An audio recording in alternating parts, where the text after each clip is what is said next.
Morning friends, আজ আমাদের হাতে আছে দেখবেন গুলঞ্চি। বাংলায় বলা হয় গুলঞ্চি, লোকাল ভাষায় হিন্দিতে গুড়ুচি বলে, গিলোই বলে, গিলোই গুড়ুচি।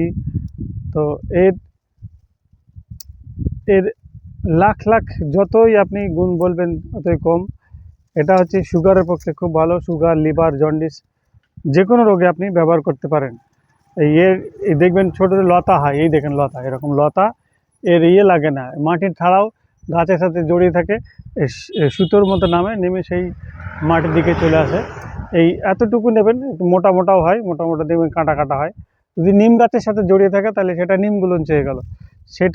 সেইটা আরও যে কোনো জ্বরের পক্ষে আপনি এর সাথে গুলঞ্চির এতটুকু টুকরো কেটে নেবেন এবং ছেঁচে দেবেন। তার সাথে 7টা তুলসী পাতা দেবেন, 7টা লবঙ্গ দেবেন, হ্যাঁ, আর একটু পেঁপের পাতা দেবেন, দিয়ে ফুটাবেন।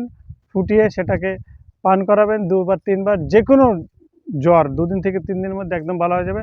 তো জ্বরের সময় খাবার খাবেন, যখন জ্বর আসবেন তখন দেখবেন আমাদের মুখে টেস্ট থাকে না। তো বডি সিগন্যাল দিচ্ছে যে খাবার দিও না, আমি খাবো না। তো খাবার দেবেন না, অনলি ডাবের জলে, কোকোনাট ওয়াটারে ফাস্টিং করাবেন, ডাবের জল খাওয়াবেন আর এই কাড়া দেবেন। দেখবেন 2 থেকে 3 দিনের মধ্যে একদম জ্বর ভালো হয়ে গেছে। কোনো অ্যান্টিবায়োটিক দেওয়ার দরকার নেই। দেখবেন জ্বর আর আসবেই না। যত পুরাতন জ্বরই হোক, যে কোনো জ্বর হোক, যে কোনো ভাইরাল ফিভার হোক, ভালো হয়ে যাবে। তো গুলঞ্চিকে ইউজ করবেন। ভালো থাকবেন, সুস্থ থাকবেন।